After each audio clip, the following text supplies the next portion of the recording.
Hello, everybody. Welcome to another installment of Show to Be with Mike G, the show of life, the show of Philadelphia, the show of Mexico. But mostly, today's show is about the wonderful world of agave, tequila, and mezcal with the legend himself, Mr.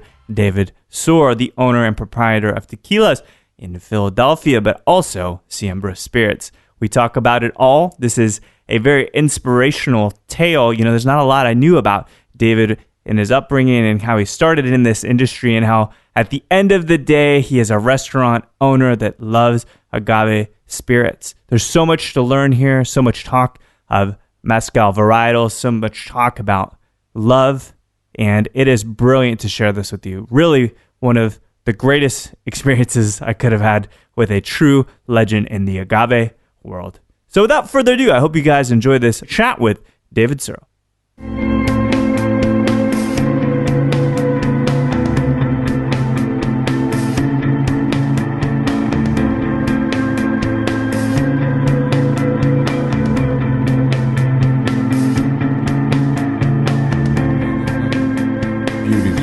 Category that still has that that sense of timeless. We could say is been there, and another aspect and another way that I like to approach to these spirits is from a historical flavor perspective. You know, it's a spirit that is still, if you go and go through the DO of mezcal and or the other regions that produce agave distilled spirits.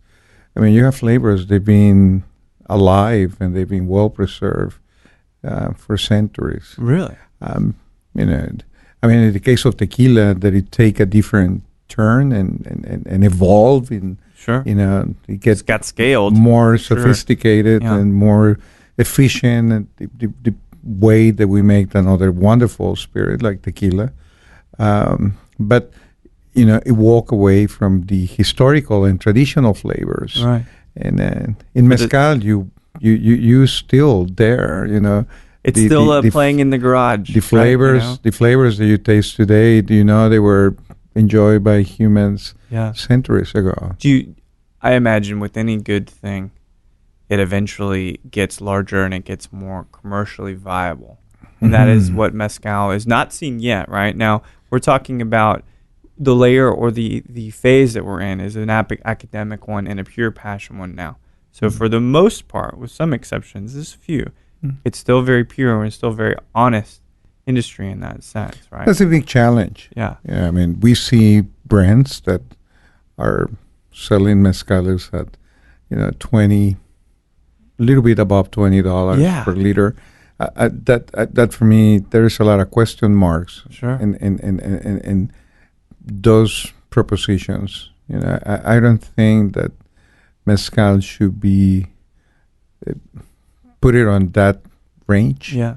I don't think that we should reward centuries of tradition transmitted to us through producers, right, and reward them with such a limited sources. And so it is a luxury, right? It should be priced as such, right? It should be appreciated in all the meaning of the word. And we have to remember, this is the regions where these wonderful forms of liquid art coming from. They are from areas that most of them they are in a very serious social and economical stress. So this is an excellent opportunity for communities to finally, after centuries of some sort of discrimination, social discrimination, and not for us not being able to understand that complex message and language Yeah. of that mezcal speak to us. But now we start to understand that we should be respectful all the way, culturally and economically. And I think it's an interesting dichotomy in a way where you have been there, you have lived there, and you understand that socioeconomic disadvantage, disparity, whatever it is, whether it's a wealth gap or an education gap. And I feel like one of the things that's happening with mezcal will always be great. It just is inherently, and there will always be people making wonderful mezcal. But it's weird that it takes, and I hate to say it, but it takes like a white guy from the West to come down, and all of a sudden they're an expert on it, and then somehow changes the dialogue in this. I don't think it really changes anything, does it? I think that it was, I would not say, a white guy get there, and I think it's just a wonderful human beings. Yeah, they were able to, translate the secrets and the mysteries of mezcal to a universal language. I mean, we have lots of mentors and lots of people who are, I don't think that is borderless. Yeah. People that understand, mezcal. I mean, there has been, wonderful projects that they've been, starred by American guys, but I don't care who starred them. Just look at these humans, what they did to the category. See, that's why people love you, David, because because you're more the merrier, as long as it's the right message and people are spreading the love and the passion about mezcal. If it wasn't for Ron Cooper, right, an amazing human being, and listen to the stories that he tells you, how mezcal finds him. Yeah, finds him. Yeah. We will not have this conversation. I mean, that guy was one of the great things that happened to the journey of mezcal. Look at Judah Cooper. I mean, unbelievable. That guy. Who would have thought too, right? Well, that guy really, for me, is one of those. Every morning when I wake up and I start to try to, start to make sense. My brain is. Some of the first things that I usually connect is with guys like them, who are doing beautiful things, and it's amazing. The history of Judah, and by pretty much coincidence, and that's right, serendipity. It just like he came across this wonderful woman connected to an amazing family, and now they had this incredible, beautiful daughter that generates such a passion and love for Judah to live every day and to bring us the art of his family. It's a lovely story. I mean, it is, and I hound him too. You're not the only one that I want to make sure that they capture this stuff, because I know in this is one of the things I think is important about chatting with you too, is so that people kind of get to know who you are. But Judah, I have to chat with them too. I think people need to know the story too. It's a lovely story, and so fortuitous, And so those guys, for me, there's no borders for for humans like that. They're humans. That's it. They're universal people. But look, people, like Pedro Jimenez down in Guadalajara, that is also take us to another level. He's one of the guys that's showing us different angles and aspects of agave distilled spirits. I mean, that's another person that he has a tremendous influence on me. He's looking at his work and being able to connect to the people that he's working is being enlightening. Marco Ochoa in Mexico, in Oaxaca, Mezcaloteca, in situ releases, another temple. I mean, those things, those places, that people. I mean, for me, there is. I don't even care where they're coming from. You're right. They're just people who are doing tremendous, extraordinary things for the category of agave spirits. The narrative itself. They're shaping kind of the way that we look at it. And in the case of another spirits, we have a large influence by, a well-intentioned marketing strategies that distract the attention from the epicenter of the spirits that we drink. And in the case of mezcal, I think we all were very engaged. It came at the right moment when people were getting very engaged in rums and gins and single malts, and then tequila was already taking huge steps towards the better understanding of what tequila is, what tequila 100%, what good quality tequilas were. Another guy who you cannot have a conversation about mezcal or tequila or Sotol or Bacanora or any agave spirits like Tomás Estes. Another guy who also, the guy who probably, it's like these guys who were born in the wrong side of the border, but their hearts were truly Mexican, but there's another guy. That's a great way to. Maybe that's what it is. Maybe we were just born into the wrong body. Yeah, it's very possible. Yeah, these Mexican guys, they born sometimes in the wrong place. Wrong place, wrong time, right? No, they're Mexicans, but they born in the wrong country. But there's another guy, and then you have also guys who set up very, very high standards in tequila, like Carlos Camarena, Fernando Gonzalez. They are always been saying openly, and I'm very proud to say that I consider those guys my mentors. Yeah, oh yeah. And so they, that people, they keep raising the bar to the level that we all follow them. Yeah. And it's got to be someone doing that. They've got to be the innovators, And there is the mezcal category, who boom, it was bring to the most influential market in the world, a market to set up trends, and so it was a very good foundation in this process for the last 15 years that we've been going, 20 years. So the question then becomes, because we in the industry, and myself obviously included, I know of you as a prophet of mezcal, a prophet of agave in a sense, but I imagine it didn't start out that way. So where are you from? Where did you grow up?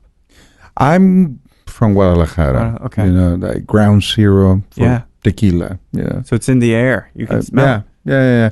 I mean, I was born and raised in Guadalajara, and that's home. Yeah. How is it? Any siblings? No. I was the only child. Yeah, that's got to be good. You can get away with some stuff, I imagine. Or I have all the weight of the law from the home. It was just like, no, I grew up with a very amazing mother. Yeah. That it was very, very disciplinary in every meaning of the word. So. But that's good, though. Oh, that was wonderful. Yeah, it's going to be. Yes. Were you living in an urbane kind of area or more out in the country? No. It was urban, 100% urban. And I born in the Colonia Independencia, which is, the suburbs of, not suburbs, the neighborhoods in the city, an old traditional neighborhood. And my adolescent life, it was in the we moved to Colonia Ladrón de Guevara, which was a relatively new area of the city when I was like 8 years old when I moved there, and I grew up there. Yeah. What kind of things were you doing? Were you just working? Were you studying? What kinds of things were you interested in? I was studying and working. I started to work at very young age. What kind of stuff were you doing? The first job that I had, serious job. Well, I don't know how serious it was, but I was. I was in a payroll. There you go. But I was a little kid. I was working on a travel agency as an office boy. Yeah, I remember that. I went to Disneyland. My mom sent me to Disneyland. And, Really? and the travel agency, the owners of the travel agency, for some reason, they liked this little kid who was going to Disneyland. And See, you were in marketing at a young age. And I asked him for a job. So it was a summer job that it was wonderful. It was a great experience. I was probably like 12 years old, 13 years old, yeah. That's amazing. Did you get to travel more than the... No. But that's still pretty good. I traveled through the office from desk to desk. I was an office boy, but I did some, jobs outside of the office. But that was a very good first job that I dearly remember. Yeah. And then I worked for a friend of mine. He was in the clothing business.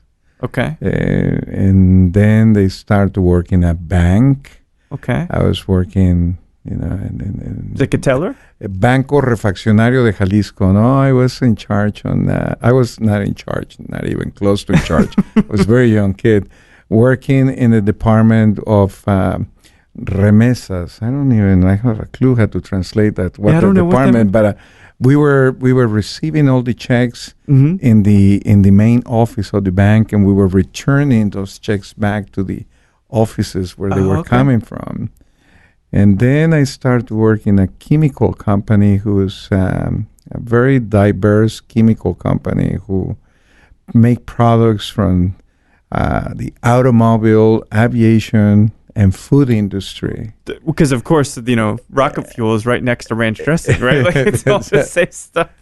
And then, boom, that was then the migration process began. Yeah. I moved from Guadalajara to Cancun. I went to Cancun. How old were you when you moved? Back in 1982, 83. I was very young. I was like 20 years old. Is university kind of the common path there? No.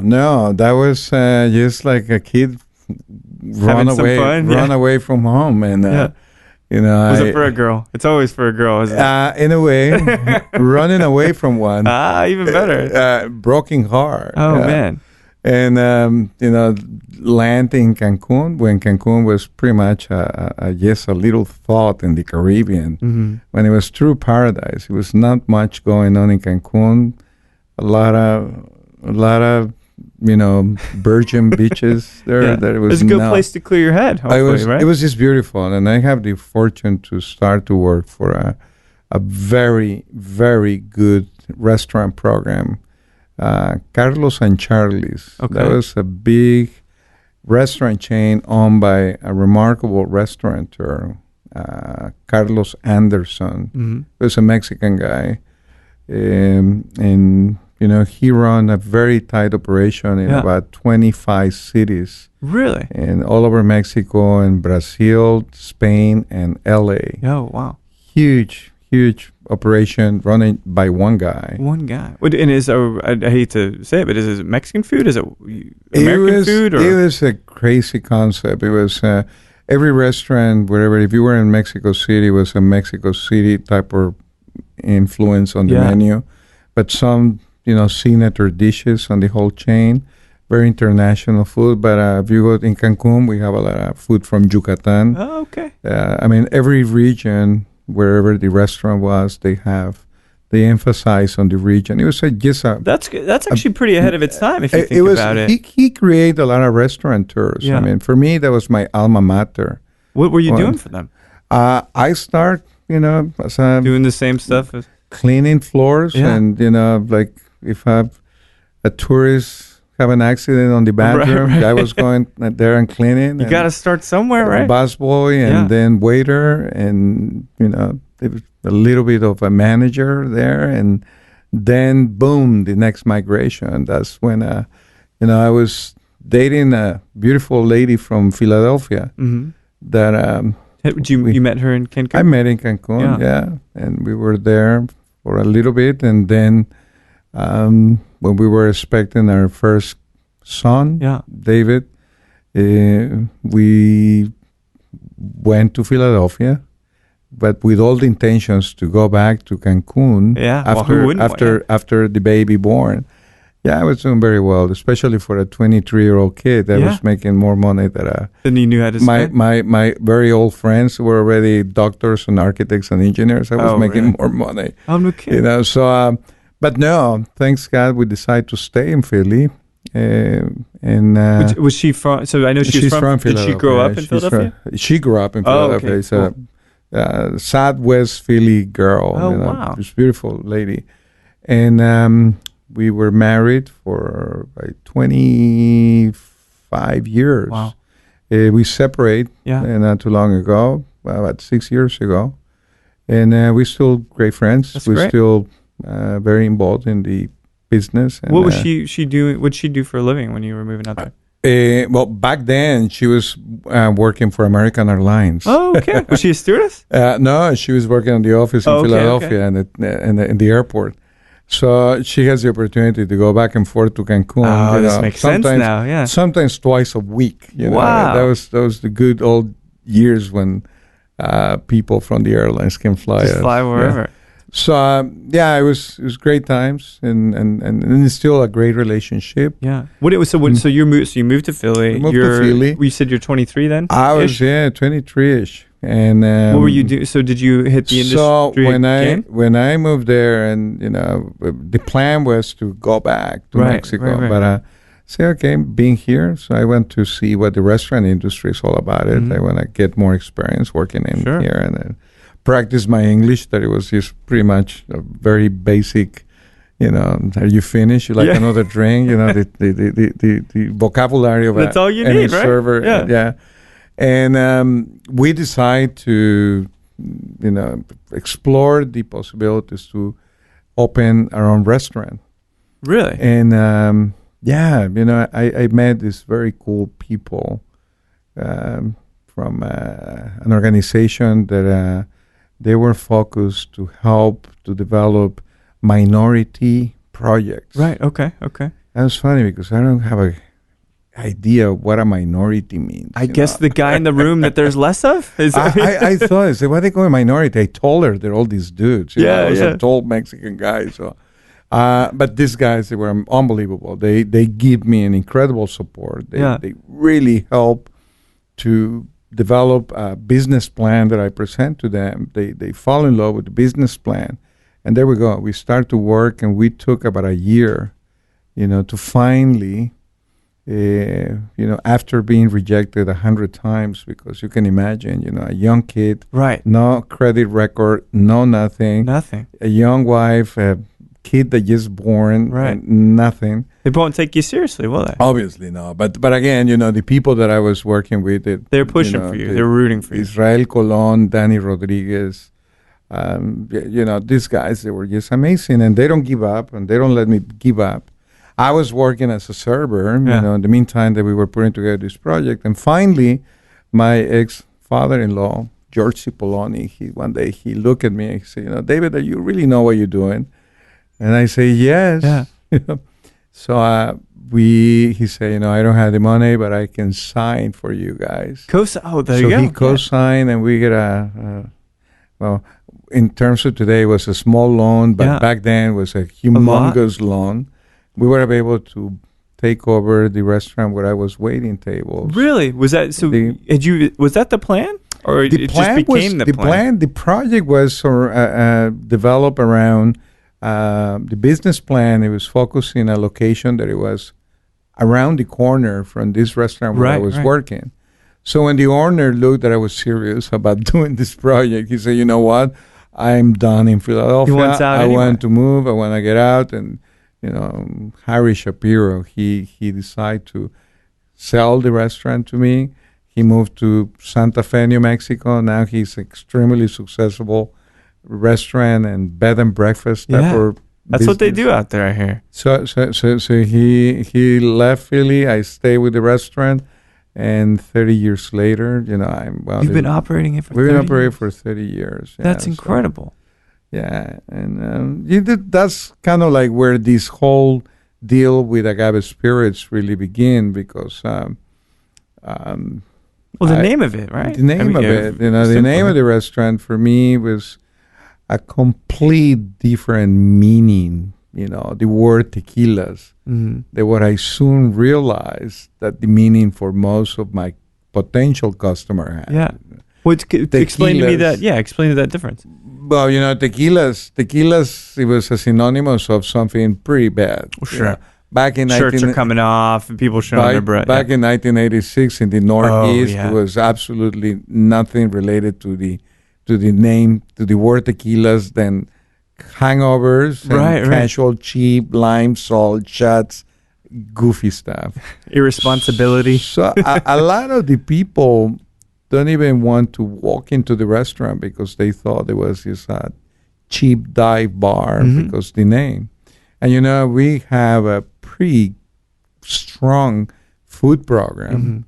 I mean, we brought chefs that they were a lot of restaurants in Mexico were jealous about our that chefs. You were able to. I mean, it was just incredible. Yeah. Clemente Gonzalez, which was executive chef of a 5-star hotel in Guadalajara. Wow. He agreed to come with me. It was a friend of yours, or just no. There was a long story, sure. but then Adán Navarrete, which was the chef from Camino Real, Guadalajara, a specialties restaurant. Yeah. It was a quite serious food program, especially for Philadelphia in 1996. Oh, yeah, absolutely. 1986. Did you have obviously you had some say in what that program was going to be like, right? Well, yeah, I mean, It's your vision. I was focused in doing the right thing. I mean, I was already with a very strong restaurant foundation because, again, my alma mater, Carlos Anderson, that I had the fortune to work with him, it was a very clear vision of what I want. And a lot of people, when we were putting together the project, it's like, you're not going to sell chimichangas and fajitas. They say no. I say, but that's what the Americans want. I say no. I worked in Cancun for 4 years before I came here. And 95% of the people that we serve in the restaurant were tourists. Sure, absolutely. And everybody, 95% of that 95% of tourists, they were asking for fajitas, chimichangas. Stuff they knew that they were familiar They knew, with. and we say, I remember, we don't even know what they were talking about because we don't know that food.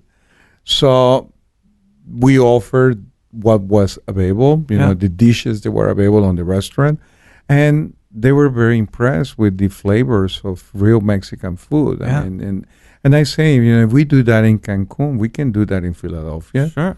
So I was very, focused and determined to do exactly the same authenticity and to elevate the culinary proposition to as much as I can. I mean, and for 30 years, that means you've been doing probably bold and innovative stuff to keep people's attention for that whole time. Believe it or not, we have regulars. They've been in the restaurant for 30 years. That they eat only one dish and they don't want to try nothing different. but we want to do different things. So we are, it's a double sword. The having a restaurant that is that old, it gives you compromise a lot because you have a lot of regulars. Mm-hmm. So a lot of our regulars, they don't want changes.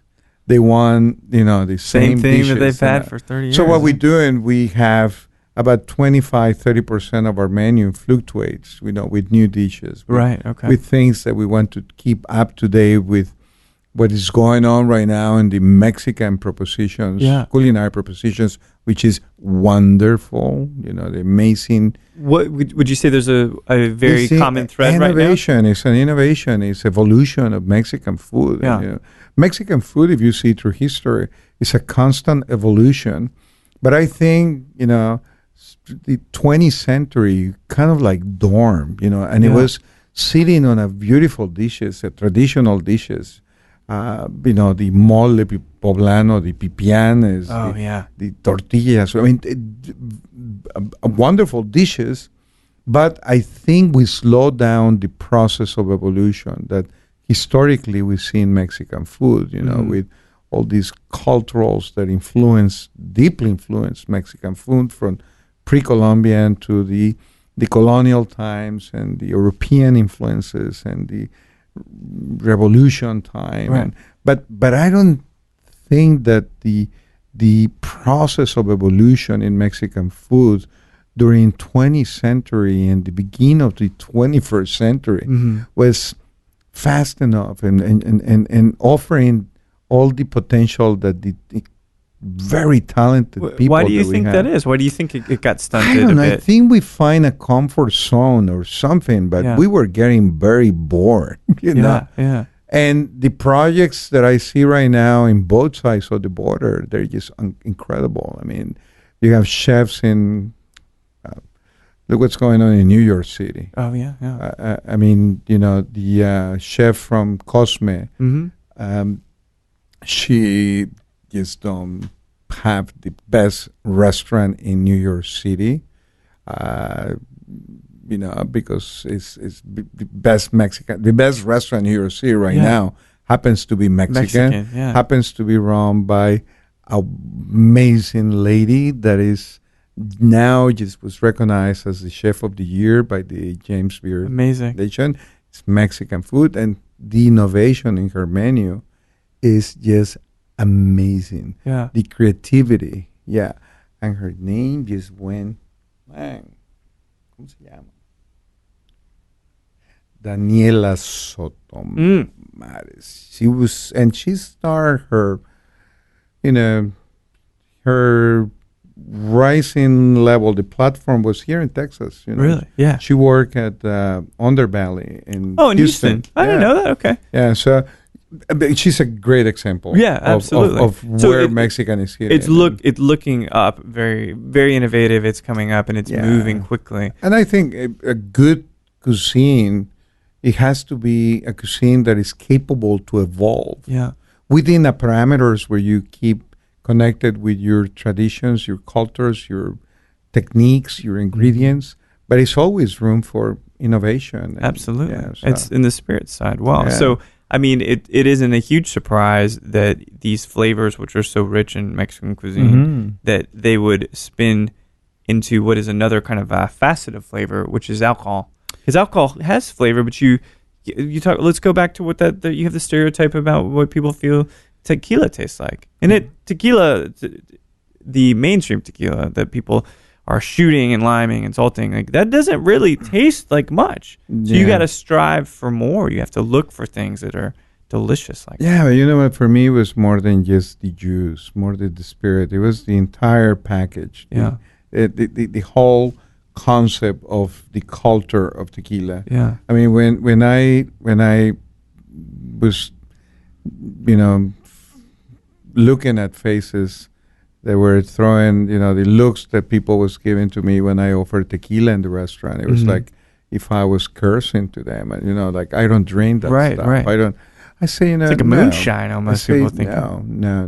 We should do better than this. Yeah. And that really was the main incentive for me to start to search for some tools, some ways that can help me to change those misconceptions. Right.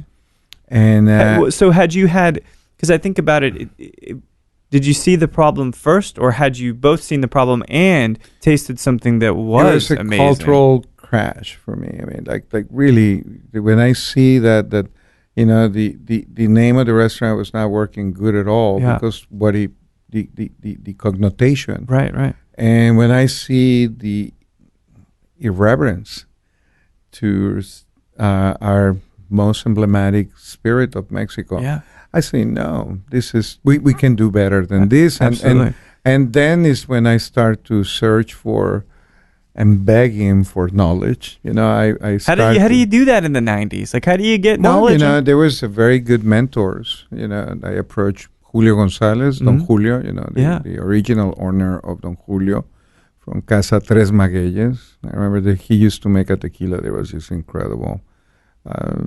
Tres Magueyes Reserva de la Casa was the name, and evolved in what we know today as Don Julio. But that was the very honest, beautiful expression of the man, the Don Julio. He allowed me to walk the path of start to get really close to tequila under his wing. I mean, I was very lucky. Was he? I imagine that the people that were doing it in an honest and a pure and a delicious way wanted people to be able to see that. They'd also want to change the connotation of tequila, right? Of course. So you come in and you're probably. Well, I asked him. I started travel there, and then I met Don Felipe Camarena, Carlos Camarena's father, and Carlos. Yeah. And he also, let me get under his wing, which was a bless for me. Yeah. He's busy now. I met Fernando Gonzalez from Siete Leguas also that allowed me to get into the approach closer to tequila. And, the first distillery that I ever visited, it was also from the Rosales family. Mr. Rosales, it was the first distillery that I first step in. Yeah. In Cascahuín, which is the distillery that I work with right now. That's so crazy. What did you think when you walked in there? Or rather, what was your expectations? Did you have any idea how this stuff was made? I more than no idea. I was very intrigued. Yeah. And because I was honestly, admire this spirit from afar, right? Because but then when you start to see, I mean, when I opened the restaurant, it's a liquor state control. Yes, yeah. So we have only 5 tequilas available. That's crazy. And it was not the more, Yeah, that's a larger problem. Yeah, right? that was a big problem. But I remember I used to get 10 bottles in my suitcase and bring it to the restaurant and keep them behind the bar and tasting my friends and creating the buzz, right? The buzz. Yeah. And so, I also knocked the academic doors. I looked for the very few books that were available out there they talk about tequila. Yeah. What were you seeking to? So you're there, you're in the distillers, you can smell it, you can taste it, but the academic side of it. The academic side, well, is I'm always been a history freak. I enjoy history very much, and when you start to dig into the history of the region, the history of the origins of tequila, and it's fascinating, because again, it's not just the spirit, but it's the people. Yeah, it's a currency for it's things. The families, it's the evolution of the regions, it's the origins of this. So there is Rogelio Luna Zamora. I remember, a sociologist from the University of Guadalajara, to put together an amazing, research work, and it was the first academic to really start to accumulate put together a lot of archives. They were dispersed all over the category. So when you say archive, because I want to make sure I'm clear, are we talking about academic archives or actual physical samples and archives? Both. Oh my gosh. He had access to the Sausa, to the old Sausa, the real, the vault, the patriarch of the Sausa. Wow. Family. He has some documents, and he was studied those documents. He was tracing those documents. Yeah. So he put together a very interesting information in a book. Then we have Salvador Gonzalez. He also Salvador Gutierrez. I'm sorry, Salvador Gutierrez Gonzalez. He also put together an amazing tequila book, but it was focused on technical aspects of tequila. Okay, like production and mitos y realidades del tequila. A beautiful work, a beautiful academic work by a chemical engineer that is also very, very into history. Mm-hmm. So he put together an amazing work that it really marked my life in the tequila world. I mean, I understand tequila I see from a different angle. So you've got both. I was very lucky. Yeah, if you've got both. I mean, if this was a curriculum, you've basically earned a PhD in this because you're looking at it on both sides. I was reading, and I take an airplane and go to a distillery to look live, Yeah. what that book was telling me. And it was there. It's like another very interesting book that it have a tremendous influence on me. It was the Book of Tequila by Bob Emmons. Okay. That is, I think you can find those books in eBay or somewhere. So they're the used market. You can get them maybe. But this guy, there was an American guy. Yeah, I know who you're talking about. Yeah, you're familiar with that book. He did an incredible research on almost visit every single distillery that was open back in the 80s. Wow. Before the big tequila boom, he was already there on the ground. There. So it gives a lot of information. So it was, the more you read and the more you travel there and the more you taste and the more you understand the angles that I was able to see thanks to these giants, producers and professors. So the question then, I think, for me becomes, all right, good. So you're becoming an absolute expert on this. You're sharing some bottles, creating some buzz. But what does this all add up to? How can it allow you to change the dialogue in the States? Respect to the people, to the process, to the history. Yeah. I mean, you start to see the true world of tequila. And for me, it was his respect. Yeah. I mean, that's when I gained, all my respect to these producers, to these academics, and to the category, But again, not just the tequila himself, the juice that we sip and we enjoy, but the surroundings, all the surroundings. Yeah, you're a fan of it. And I'm part of it. Yeah. I'm culturally, I'm belong to that terroir. Absolutely. Yeah, absolutely. I belong to that, and I feel very proud of it and very lucky. Yeah. So, but does that so I guess we know about the labels, which we'll talk about in a second, that you started, but were you able to bring some of those brands into the States? Did you encourage others to bring these things that you had seen?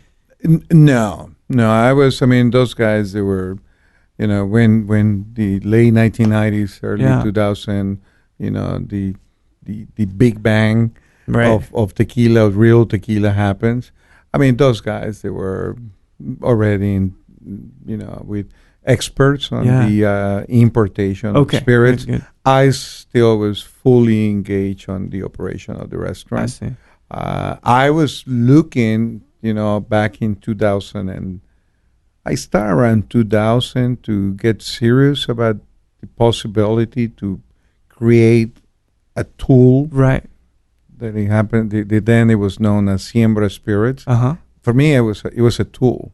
A tool that allowed me to approach to the consumers and talk my vision of tequila, share with people all the years that I was already accumulating through, my career. Right. But you're paying it forward, is what you're doing. I really want to send the message and to communicate the message to my colleagues in the industry, in the restaurant industry, and to consumers.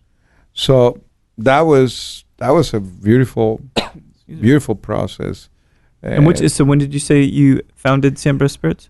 I mean, we launched in 2005. 2005, but, I mean, it was years of preparation. Oh, of course. It was years of preparation and study and guts, because money too, right? It was very, very, very, very expensive. That's the other part of it. And so, was this when the first tequilas were released, the Siembra Azul, or was that Siembra Azul was the launching expression, but always with the idea to do. I'm very terroir driven. Yeah.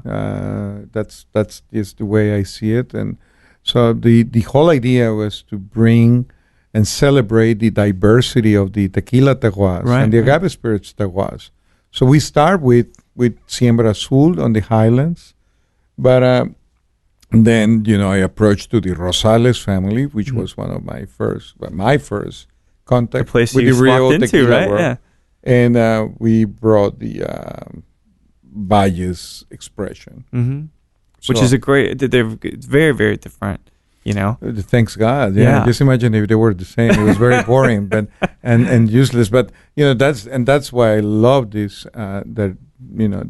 This part of the project where we can taste at complete different spirits, but within the parameters of quality and very terroir driven, great ambassadors of the terroirs where they belong. Right. And again, it's not to compete one with the other. I don't want to confront those two expressions. Right. I want to celebrate the different colors, different shades, and the diversity of flavors that a category like tequila offer to us. So the spirits, they're not the spirits themselves, but this venture, you are still very entrenched with the restaurant, I imagine, and still very involved with operations. That's in the blood.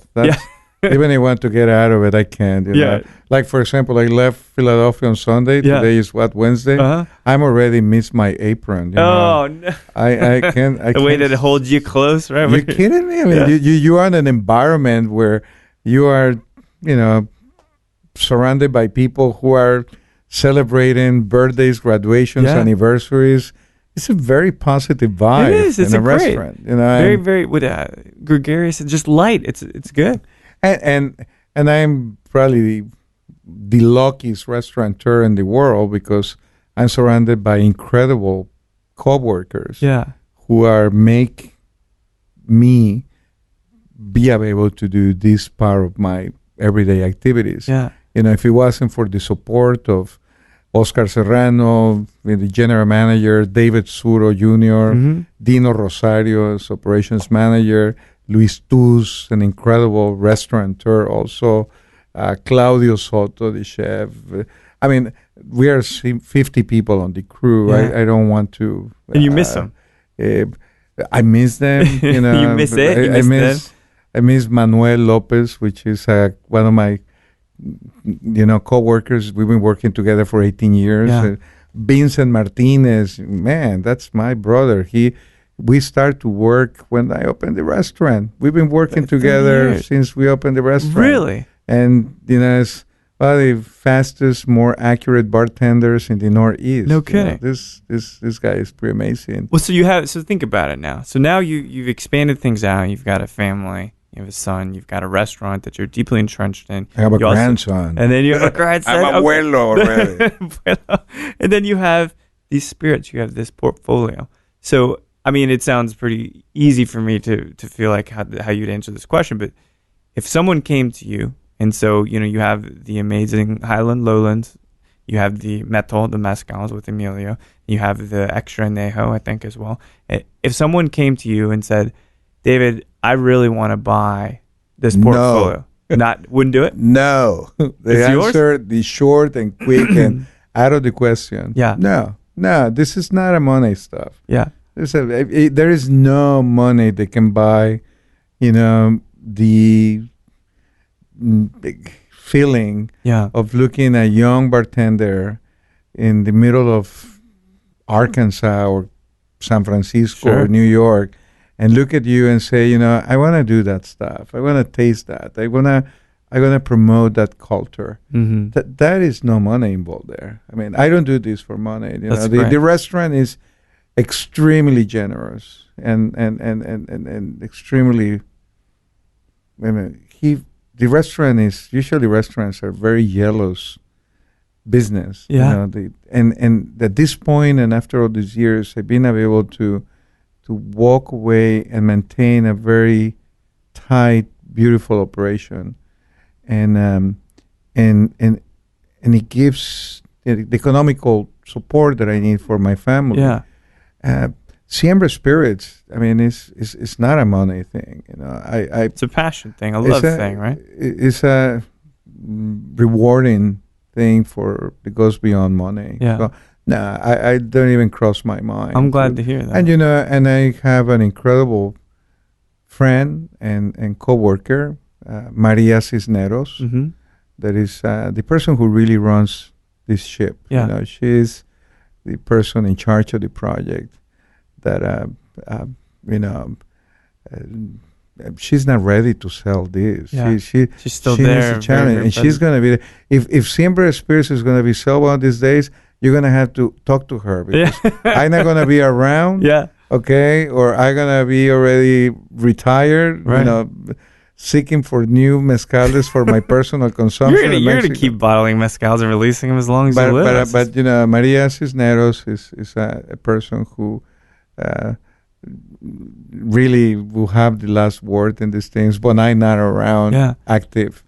And my wife, you know, Maritel, also, I don't think that she is looking for selling this business. She's just looking for you. She just wants to spend time with you, and she's now, you know, it became kind of like a expert on tequila. I mean, she's my inseparable friend and company that travels with me, supports me. That's amazing.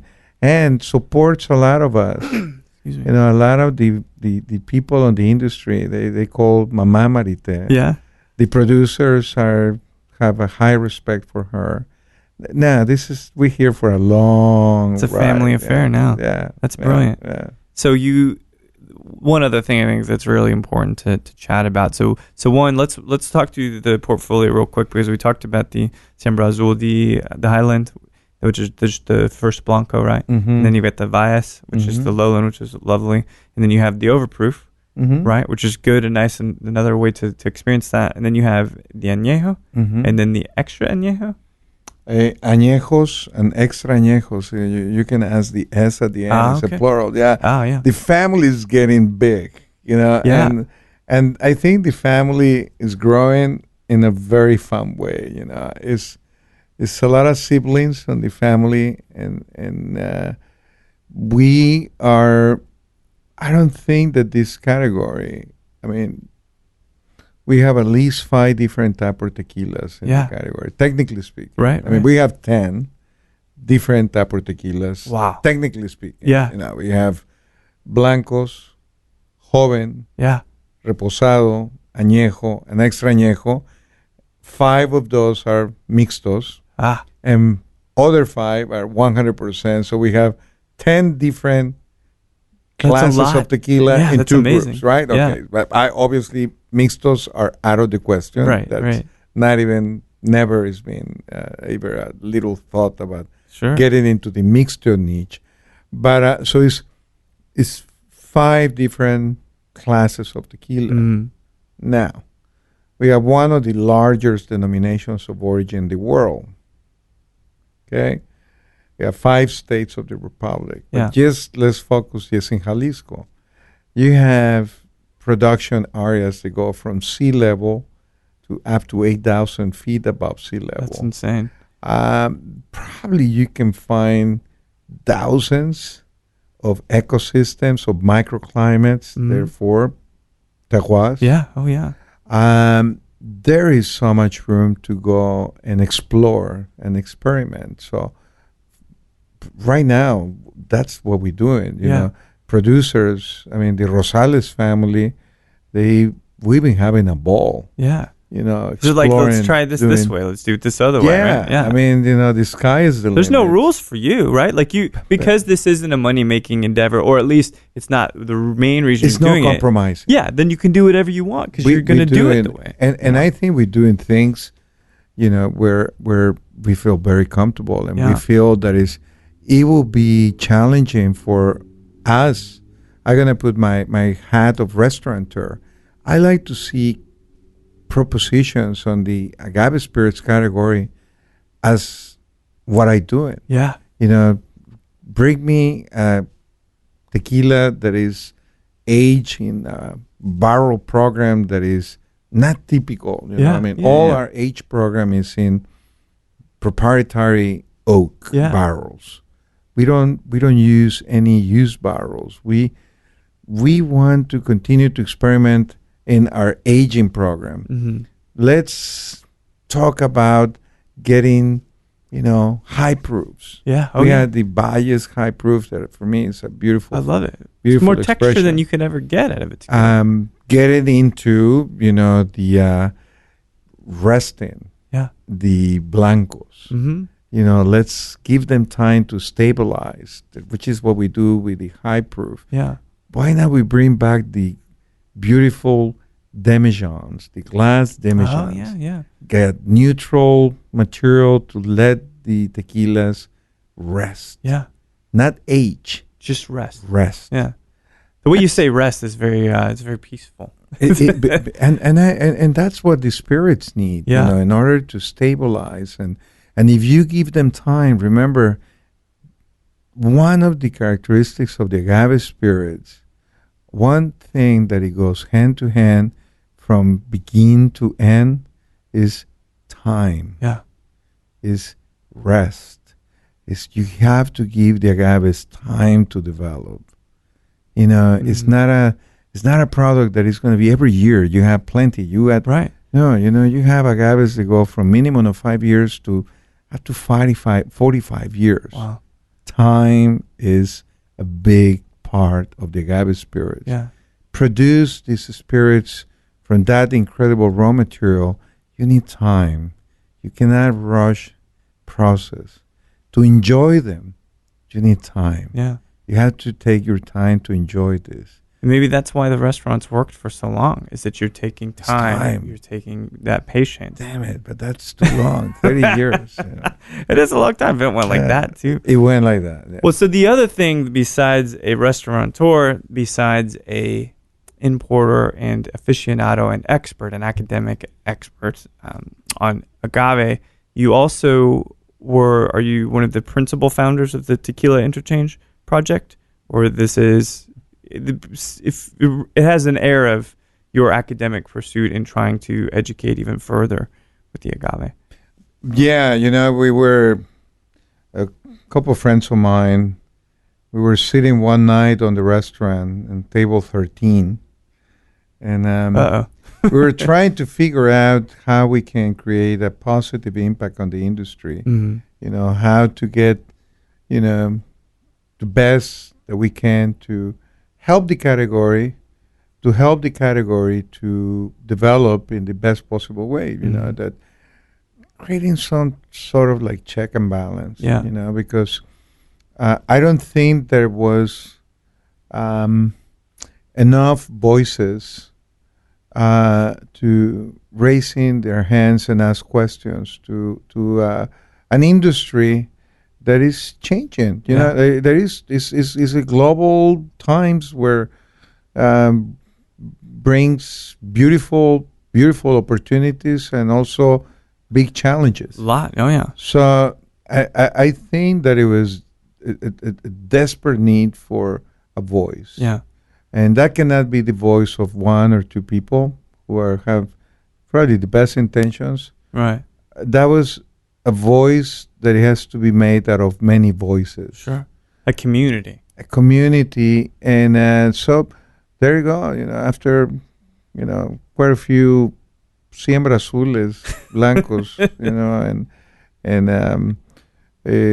we say we should start to get together all my mentors, so get all my professors, so get all those guys who they really know what they're talking about, and introduce them to all these amazing, young, dynamic, smart guys who love our spirits, and put them together and create that voice. Yeah. So that was the concept, and that's what it is. We invite an amazing professors to help us to understand better the industry, to analyze the challenges and the very positive things. Right.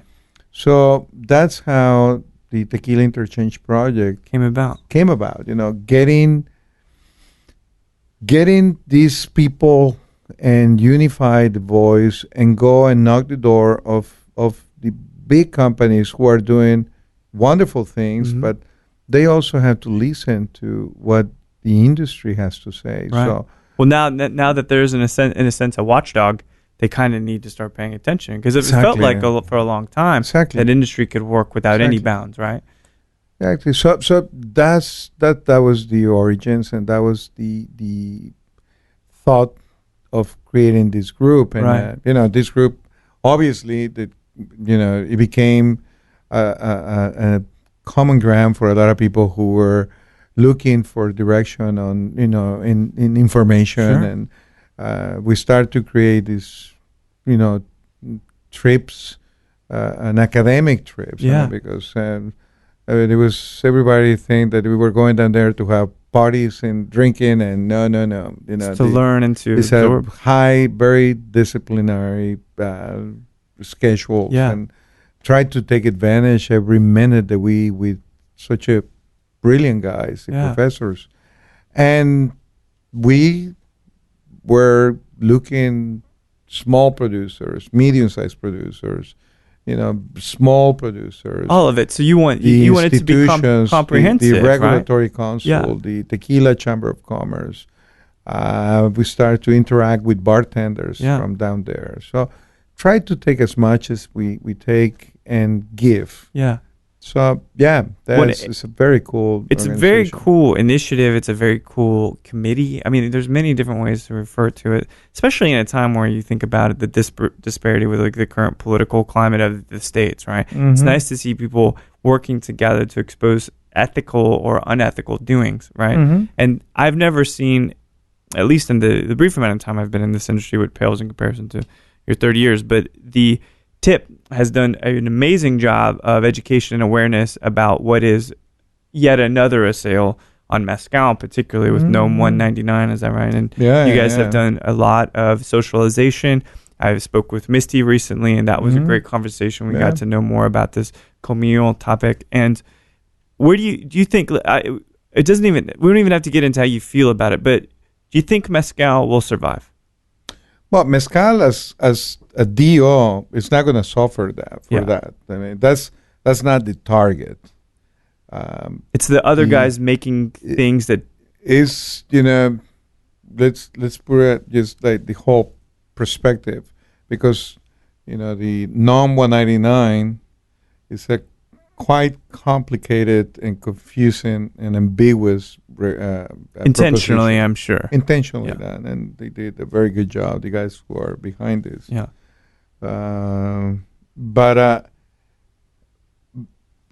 traditionally and historically, we have production of agave distilled spirits in at least 22 states of the Republic. Yeah.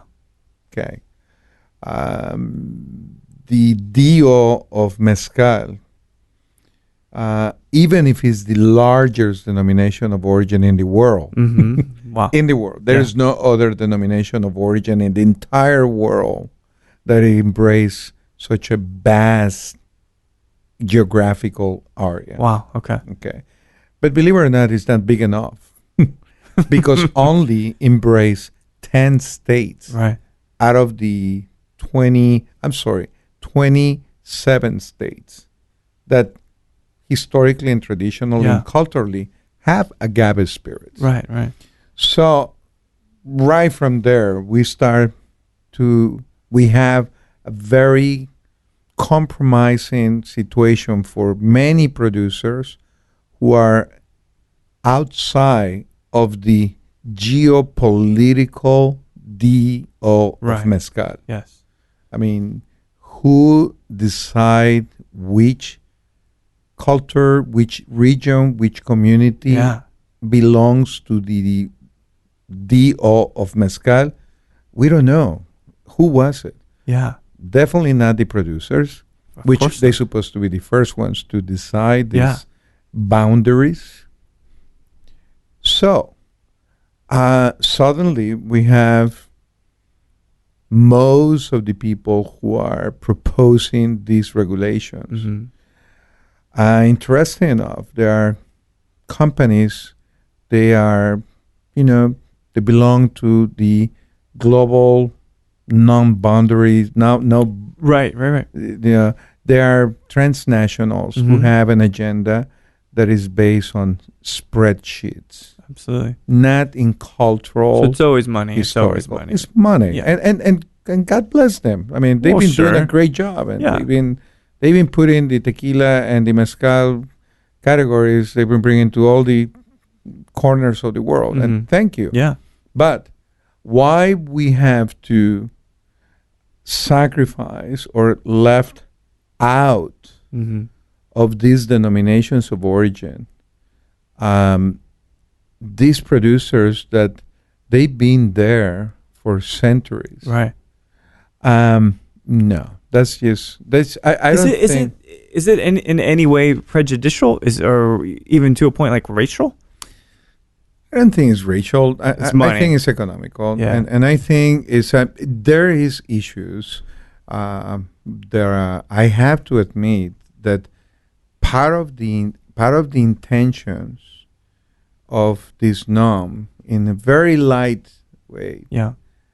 and they have a foundation. I agree. Right. There is a lot of counterfeit spirits. I see. There is a lot of products that they claim to be agave spirits that they not. Right. And they take advantage of the popularity of the agave, the legitimate agave spirits, Yeah. definitely. But we know who they are. Yeah. So we are trying to solve an issue that is not going to be solved with NOM 199. I mean, we are shooting, we are dropping an atomic bomb to solve one issue that you can fix it Right. with diplomacy. You know what I mean? But talking is we it takes are so much time. taking extreme measurements to try to solve that issue. So what we can do in order to solve those issues that are affecting big companies, we have to find solutions. We have to incorporate all the people that is affected by this. What we can do to protect the small producers and to help that social economical develop that they desperately need, Right. we have to sit and talk to the experts. We have to sit and include in the conversation these small producers. So there is issues, Right. but we don't have the solutions that make sense for everybody. It's not over yet, though, right? So with 199, like this will not be the last piece of the conversation. No. I mean, it was no 186 that it was the first attempt to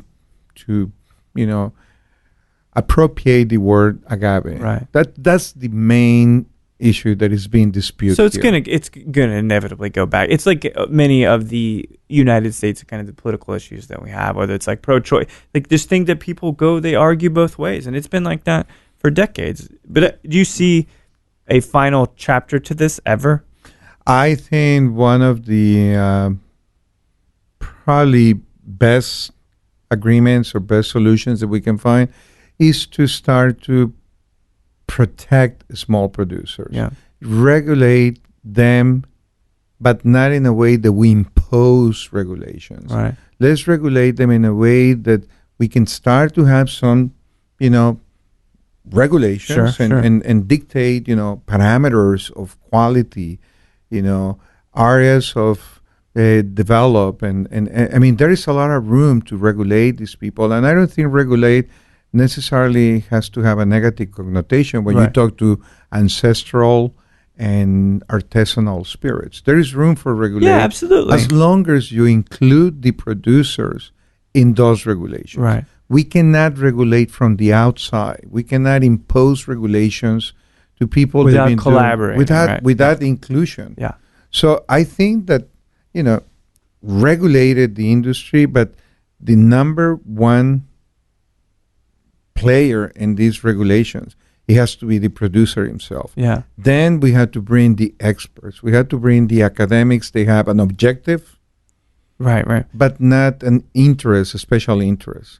Let the sociologists, the historians, the chemists, the biologists help us to understand different alternatives that we have from a scientific perspective. Right. How we can help these categories of agave spirits to growth in a sustainable, protect the culture, the traditions, but also generate better opportunities for them to develop. Yeah. So there is complicated. I mean, this is going to be years. It's going to of be going doing on this. for a while, right? But as long as we don't have a good foundation and regulations for these ancestral and beautiful producers, Yeah. we're going to be exposed. They're going to be exposed, and that's my That's the biggest issue. fear. Yeah. Not to be able to generate regulations that make sense Mm-hmm. to them and to us and to everybody, Right. but especially to them. Yeah. So, NOM 199, hopefully we don't know yet. It's up in the air. There is not a verdict yet from the government. Yeah. We are waiting any time, any Yeah, day yeah. now. I'm not that optimistic, No. but let's say if it passes, we're going to have to Fight some more. fight it. There is legal avenues that Right. we will do it. So it's not that's the thing that I think that's most important to communicate here is that, yeah, this may be a little bit of a defeat, but that does not mean we can't keep. No, we had to forward appeal. with that. We had to appeal, and it's going to be a legal process. Yeah. But I think the most important appealing and the most important actions that we can take Yeah. is to find who is responsible, who's behind these, my opinion, evil Mhm, propositions. Well, greedy at least. Yeah. I personally will, the brands that I know they are behind these initiatives, they're going to be out of my restaurant. Good. I'm not going to support brands. I don't support two big companies who are already signed this NOM 199, which I usually don't mention brands, but they are and I don't, but you will figure out who they are. Mm-hmm. In NOM 199, you had the two biggest beer producers in Mexico, who are international conglomerates. Right. Right. Those beers, they're not available in my restaurant for the last 3 years. We stopped selling all this conventional Mexican shit. Right. Right. I'm sorry. No, I don't care. You can say whatever. You can say whatever you. And it's been, a very obvious, big companies who are in the business of making money. some sort of agave spirit that sometimes they call tequila. Yeah.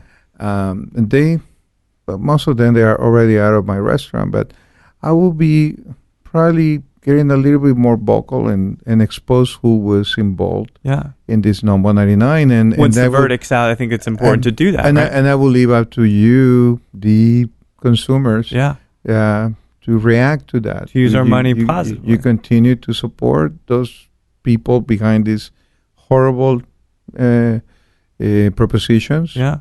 And support the little guys. Insult to the culture too. I mean, there's a lot. It's a lot of things. Yeah. It's really, really bad. Well, it's good. So, massive issue. It's man, it's been a pleasure getting to know you. And that's the thing is like some personalities seem like they come out of nowhere. They're immediately enigmatic and dynamic. But you've had an amazing heads down working your way through this industry for a long, long time, and you are doing that right now. You were in Houston yesterday and today. You're in Austin today, and then tomorrow you're driving down with John, I guess, right to Dallas. Dallas, yeah. Where you guys hitting? Texas. You guys here in Texas are crucial for the continued growth of these categories. I mean, Texas has always been so closely related in historical and cultural aspect to Mexico. Mm-hmm. I mean, it's kind of like a third country between two countries. I know, right?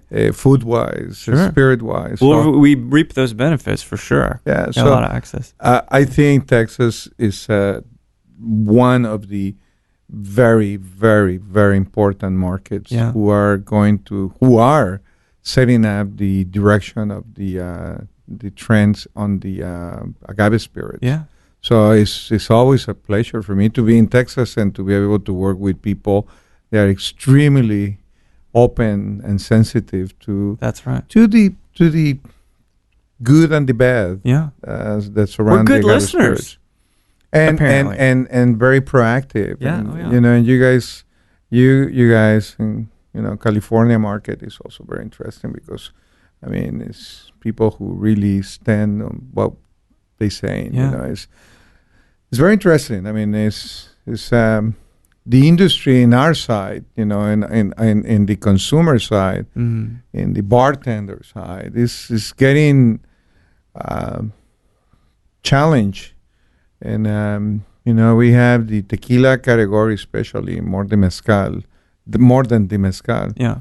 I mean, we get in all these temptations all the time. I mean, I see huge incentives by brands who are, trying to find a place in the market, in the niche of tequila. And they're very sensitive topics. Yeah. I think we have to talk about it. I was talking with John today, Yeah. a couple of the places that we visit, and try to understand these, incentives, programs, they are thrown out there by big brands. Right. What are the consequences of that? Why we are now putting the category of 100% tequila on such a low price range? Yeah. That's bringing down the entire category, and that just is a fact. It's a reality. That's right. We cannot continue to ignore, and that's an area that there's a lot of work to do. We had to start to look at for the small brands, support brands who are continue to do an ethical job, brands who are transparent, brands who are still anchor in the very dignified practices of the category that is challenging in that aspect. Right. So, well, it takes people like yourself. It takes people like John to push that forward. I mean, look at the portfolio that John has. Oh, it's insane. It's a portfolio that is incredible. It's an all-star team. But it's a portfolio that is more and more challenge for a portfolio like that is bringing as expressions and producers that are the best on the industry. But do you see there is less and less room for brands like that, because bars are saturated with tequilas. They are extremely attractive price-wise. Right, yeah. So, we have to be very, and it's not about point fingers and who's doing the right thing or the wrong thing. I think it's been these incentives and these drop prices are being, getting into our programs, our bar programs, that, suddenly we look now and it's just like, man, you are paying $12 for a liter of tequila. Yeah, it's crazy. But you're still selling your cocktails for $15, $12, $15. Yeah. So, your margins, there is a borderline between. Well, they're exploiting the customer at that point, But, again, it's not like, it's just pretty much looking ourselves on the mirror. Yeah. And say, if we really love these categories, we have to take care of this category. And we have to, again, have balance. Yeah. There is enough room for those very inexpensive tequilas. Right. And remember, it's a agriculture product that is impossible to pay that low of a price for a product like a spirit like tequila or mezcal. Yeah. So we had to just talk to ourselves and really, if we really want to preserve the category standards and to maintain some producers who are doing the best they can to bring these incredible spirits, we had to start to analyze ourselves and how we make decisions and when we incorporate brands in our program. In Philadelphia, we used to start the TNT program that is honoring the producers who are doing the right thing. Because one thing is come and travel through the United States and people saying, clap you on the shoulder and, you're doing such a great things, but you come back a year later and the same bottle is on the shelf. Yes, all not dusty. actually. It's like they love what you do, but or producers, who are doing. I look myself in the mirror, and I have brands in my bar who are deserve to be pouring more often. Yeah. To be part of our cocktail program, and to make volume, to move volumes with them. So I don't think that the bars or the restaurants have to pay for those programs. I think if you just take the time to explain the customers the value on those brands, and then you're going to charge an little extra, but you're going to create an incredible cocktail. Yeah. The people will pay for. I think so. You know? So, it's good. No, it's a good fight. And, David, thanks so much for sitting down and carving some time out to chat with me. I think that Texas loves you. I think Texas supports you. And it is a big / influential epicenter of cocktail culture here in Texas. Whether you're talking about Houston with Bobby, whether you're talking about Austin with Justin and Chris Bostic and stuff. We're doing what we can, and we're here to support you. And you're doing a great job, guys. I mean, you're I really, again, I'm a big fan of the culture, and the amigos that the category has here in Philadelphia. It's good, man. I mean, here in Texas. I'm sorry. No, I definitely understand. I have a one complaint. Okay, yeah, what's that? Can you do me a favor? Probably. Maybe, I don't know. Yeah, you should. Can you have a very serious conversation with this bunch of bats that live under the bridge right here on the river next to us? Because we're waiting for them today, and they decide not to go out for dinner. Ever since they got that movie deal, they're not showing their faces anymore. I mean, that was a big disappointment. I think that's so funny. I mean, no better way to finish some time in Austin though than see the bats, or think about. Because now you're gonna want to see him. Now you're gonna yearn. Well, it's been about 10 years for me to travel to Austin, working in Austin, and I still don't see the bats. And today it was very exciting. We were running, and we get right on the bridge. Best position, you can see them, and then all of a sudden they no shows. Those guys, come on. They're getting too full of themselves, David. Come on. Yeah, I think so. We're doing this bat-friendly program, but the bats were not friendly to us today. See? It's about reciprocity again. Well, I hope you have a very fruitful series of discussions in Dallas and get to joke and nerd out with John Garrett, of which I told him we'd mention his name at least 20-something times. We've only about 5, but that's good. That's John Garrett. See? John Garrett.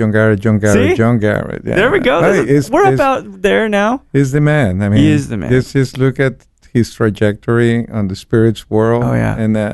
And he literally built a very strong foundation on the agave spirits category. That's right.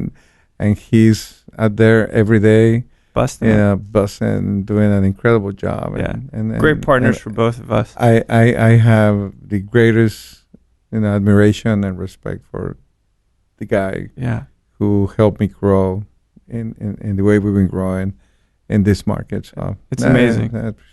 We're among good company, David. And Matt and Kale and all the guys are there. He put together not just an amazing portfolio. Good team. He put together an amazing team. So, yeah. Well, it's going to be a good year for us both, I hope. It is. Enjoy Dallas, man. Thanks so much for chatting. I will. Thank you, man. Salud. Well, there we have it, the very soothing voice of the legend David Suro of Siembra Spirits, the Tequila Interchange Project, and Tequilas in Philadelphia. Great to hear about how he learned so much from people really willing to share their experiences and share their education about agave from what was at one point something that was probably very nebulous and hard to find information. It is now shared immensely through the internet, and the amount of agave spirits is just proliferating. There's so much new stuff coming into market. So it's great to talk to David and get his perspective on when the industry kind of started to emerge, how he introduced wonderful spirits via Siembra Spirits.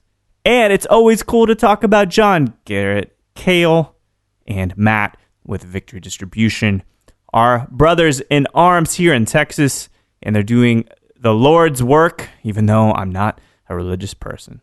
So David Suro, thank you so much. I hope that people enjoy this chat as much as I did. Just sitting in a hotel room with you and feeling the knowledge, feeling the legendary persona. It was quite lovely. So thanks everybody for listening to Show to V. No matter which episode of House you're on Netflix, again, with the binge watching, or if you wonder how they're going to wrap up in an hour and a half, all of those loose ends in the night of on HBO this Sunday, please keep dancing.